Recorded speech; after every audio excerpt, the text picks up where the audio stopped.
बहुत लोगों को ऐसा लगता है ना, जो स्मार्ट लोग होते हैं वो स्मार्ट पैदा ही होते हैं। उन्हें लगता है कि वो एक स्पेशल चाइल्ड है। जैसे कोई उनकी जेनेटिक लॉटरी लग गई थी, जो जेनेटिक गिफ्टेड बच्चे हैं, उनके पास कुछ अलग ही एबिलिटी है। एंड जिसकी वजह से वो खुद को बहुत लो रिजोल्यूशन में मानने लगता है कि मेरी कैपेबिलिटी खत्म है, मैं उस लेवल पे कभी पहुंच ही नहीं सकता, मैं तो स्मार्ट बच्चा हूँ ही नहीं, तो स्मार्ट कभी बन ही नहीं सकता है। एंड स्कूल भी हमें इसी के बेसिस पे सॉर्ट आउट कर देते हैं। तुम्हारी तुम्हारी इतनी रैंक आई, तुम्हारे इतने मार्क्स आए हैं, तुम ये हो। हमें इसी के बेसिस पे सॉर्ट आउट कर दिया जाता है। लेकिन हमें किसी ने कभी ये नहीं बताया कि डीप थिंकिंग एक स्किल है, और स्किल बिल्ड की जाती है। एंड जब हम सोचते हैं कि भाई मुझे ये स्किल डेवलप करनी है, मुझे अपनी डीप थिंकिंग बढ़ानी है, तो हम क्या करते हैं, यूट्यूब पे कंटेंट कंज्यूम करते हैं, हम पॉडकास्ट देखते हैं, हम आर्टिकल्स पढ़ते हैं, हम बुक पढ़ते हैं, हम बहुत सारी चीजें करते हैं। और हम बस कंटेंट कंज्यूम ही करते जा रहे हैं, कंज्यूम करते ही जा रहे हैं। एंड इसके साथ एक फीलिंग आती है, खुद को इंगेज करने की फीलिंग, खुद को प्राउड करने की फीलिंग, एंड खुद को लगता है कि खुद को सीरियस लेने की फीलिंग आती है। और ये इतनी कन्विंसिंग होती है ना, जिससे हमें लगता है कि हम ग्रो कर रहे हैं, जिससे लगा कि हमारी थिंकिंग बेटर हो रही है। और ये इतनी ज्यादा कन्विंसिंग होती है कि लोग सालों तक इसमें रहते हैं, सालों तक कंटेंट कंज्यूम ही करते जा रहे हैं। एंड ये भी रियलाइज होता है कि वो कुछ भी ग्रो नहीं कर रहे हैं, उनकी थिंकिंग जैसे पहले थी वैसे ही है। लेकिन वो इतनी कन्विंसिंग फीलिंग होती है ना, कि लोग उसमें सालों तक पढ़े रहते हैं। एंड फॉर एग्जाम्पल, जब कोई बुक पढ़ता है तो कैसे पढ़ता है?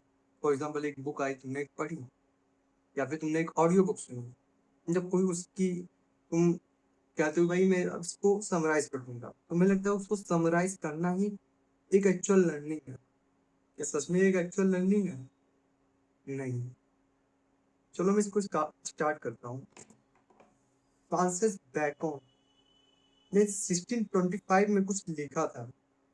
इससे reading make a full man, conference ready man, and writing an exact man. और 400 साल पहले जो वो कहना चाहते थे, वो ये था कि लर्निंग कोई पैसिव एक्टिविटी नहीं है।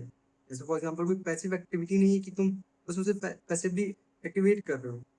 लर्निंग एक, मतलब तुमको अपने आइडिया के साथ टाइम स्पेंड करना है, तुमको अपने जो बुक लिखी है उसके साथ आर्ग्यू करना है, आइडियाज के साथ रेसल करना है। तुम इसके बारे में सोचना है कि क्या होता है, सही कहा है, ये सब कुछ जो चीजें वो बोल रहा है क्या सही है?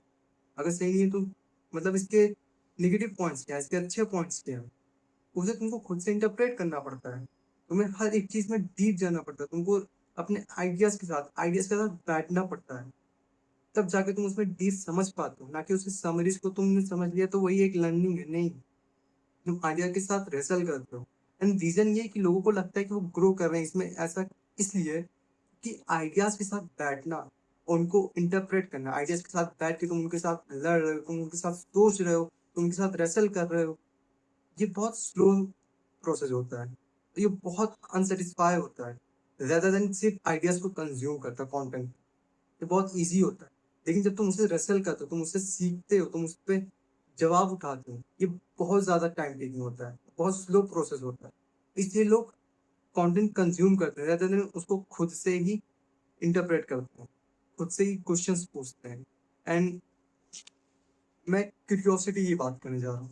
क्यूरियोसिटी क्या होती है भाई? क्यूरियोसिटी कुछ ऐसी चीज नहीं है कि मतलब कोई उसके पास पर्सनालिटी ट्रेडिंग में ही है, मतलब वही सिर्फ क्यूरियोसिटी रह सकता है, और किसी में तो मेरे में तो क्यूरियोसिटी ही नहीं है। जैसे कहते हैं कहीं वो कुछ स्किल डेवलप करनी है, या फिर तुम्हें कुछ भी अच्छा करना है, तुम्हें क्यूरियोसिटी रहनी चाहिए। लेकिन लोगों को लगता है भाई एक पर्सनालिटी ट्रेड है कि एक किसी इंसान में रह सकता है, ऐसा कुछ भी नहीं है मेरे में। क्यूरियोसिटी एक हैबिट है। जब तुम दुनिया के बारे में पढ़ते हो, जब दुनिया के बारे में तुम रिसर्च करते हो, तब वो एक्चुअली में आती है, तब हमें लगता है भाई ये क्यों हुआ, ये कैसे हुआ। तुम उसे अपने हैबिट्स में लाते हो, तब तुम उसे एक्चुअली इंटरप्रेट कर पाते हो। ये कोई पर्सनालिटी ट्रेट नहीं है। और जब तुम इसे, मतलब तुम इसे प्रैक्टिस नहीं करते हो, तो ये धीरे धीरे खत्म हो जाती है। एंड तुम्हें लगता है कि भाई मेरे में तो क्यूरियोसिटी ही नहीं है।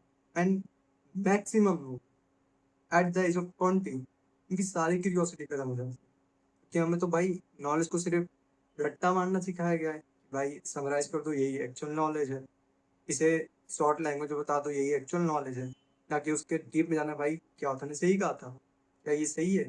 उसके साथ रेसल करना, उसके साथ डिबेट करना, उनके आइडिया के साथ डिबेट करना, ये मैं सिखाया ही नहीं था। बस जो बोला गया उसे मान लो, दैट्स इट। भाई ऐसा ही होता कि भाई जो बोला गया वही मानना है, तो भाई इतनी गलत चीजें तो पहले बताई गई थी, वो कोई सही नहीं कर। अगर तुम किसी चीज पे जवाब नहीं उठाओगे तो क्या पता वो आने वाले फ्यूचर में गलत हो। ऐसा हुआ भी है।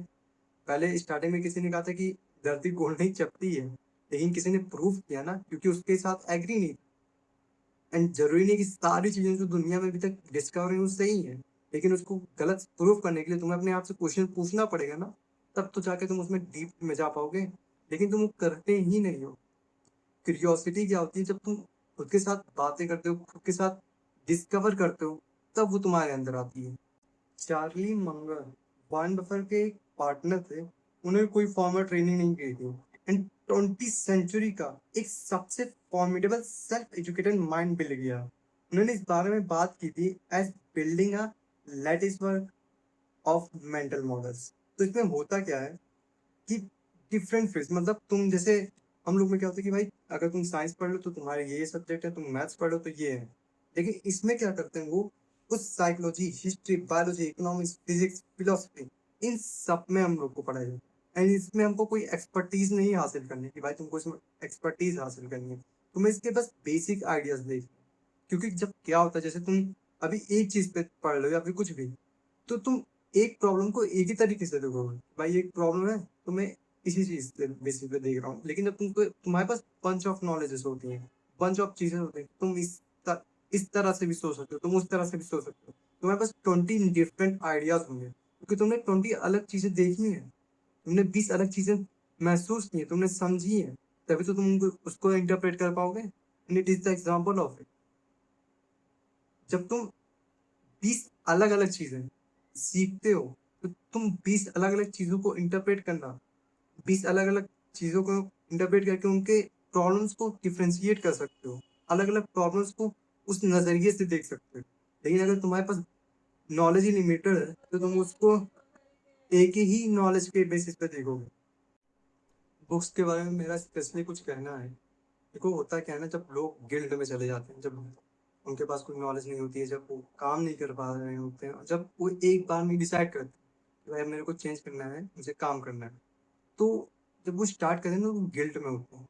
एंड वो क्या टारगेट सेट करते हैं कि भाई मेरे को 50 बुक इस साल में खत्म करनी है। टू मच कंटेंट कंज्यूम, जिससे क्या होगा, वह तुम कंटेंट सिर्फ कंज्यूम कर रहे हो ना, उसे इंटरप्रेट कर पा रहे हो ना, सही से समझ रहे हो, सिर्फ समराइज करना तुम्हें आ रहा है, वो भी नहीं सही से कर पाओगे। तो इसे स्लो करो। उनको सिर्फ कंटेंट को कंज्यूम नहीं करना, जैसे मैंने बताया, उसके साथ रेसल करो आइडियाज के साथ, उसके साथ कन्वर्सेशन करो कि भाई ये सही बोल रहा है, उसके बाद में उसको चीजें लिखो। तुमको समरी नहीं लिखने हैं चैप्टर, तुम्हें लिखना है कि ये आइडियाज थे, ये इनके आइडियाज थे, ये मेरे आइडियाज हैं। तुम उसको अपने रियल लाइफ में कैसे इंटरप्रेट करते हो, तुम अपने एक्सपीरियंसेस में कैसे इंटरप्रेट करते हो, हर वो एक चीज जो तुम उससे सीख रहे हो वो लिख। एंड जब भी ऐसा हो ना, तो जब तुम एक बुक को कंप्लीट कर लो, तो 2-3 महीने बाद, 4 महीने बाद उसको दोबारा पढ़ो। क्योंकि जब तुम उसे दोबारा पढ़ते हो ना, तो तुम्हें वो एक छोटी छोटी चीजें दिखती है ना, जो तुमने पहली बार में इग्नोर कर दी थी। एंड जब उसे मल्टीपल टाइम्स तुम रीड करोगे तो एक अलग ही लेवल की अंडरस्टैंडिंग आती है। एंड इसके बारे में मैं एक और चीज बताना चाह रहा हूँ। मोर्टिमर एटनर ने एक बुक लिखी थी, इसका नाम था how to read a book. मतलब लोग जब इसका नाम सुनेंगे, how to read a book, मतलब वो कहेंगे भाई मेरे को तो आती है, बुक ही तो रीड करनी है। मतलब उन्होंने ये बताया था कि बुक के साथ एक कन्वर्सेशन कैसे करते हैं, बुक को एक्चुअली में पढ़ते कैसे, बुक के साथ डीप में कैसे जाया जाता है एक ऑथर के साथ।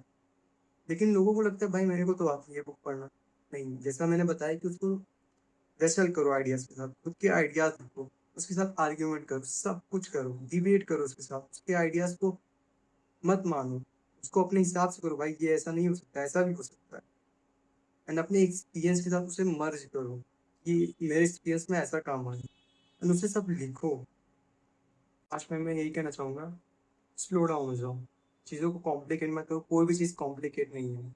स्लो डाउन हो जाओ, सारी चीज़ें जो तुमको समझ में आई अपने आइडियाज लिखो, क्योंकि जब तुम लिखते हो ना तो उससे अलग लेवल की अंडरस्टैंडिंग आती है, तो थिंकिंग से कभी नहीं आ सकती है। अपने आइडियाज लिखो, हमेशा अपने आस पास में रहो, क्यूरियस रहो हर चीज को लेकर। उसे जब तुम अपने आसपास में एनालाइज करोगे, जब तुम्हारे हैबिट में आएगा, तब तुम क्यूरियस बन जाओगे। एंड चीज़ों को कॉम्प्लिकेट मत करो, बहुत ज़्यादा कॉम्प्लिकेटेड है, बहुत सिंपल है। बट बात ये कि लोग पेशेंस नहीं रह पाते, उन्हें सारी चीज़ें एक साथ नहीं चाहिए, वो पेशेंस चाहिए तुम्हें। And this is the finally all things I completed. So मिलते हैं नेक्स्ट वीडियो में, तब तक के लिए अपना ख्याल रखो।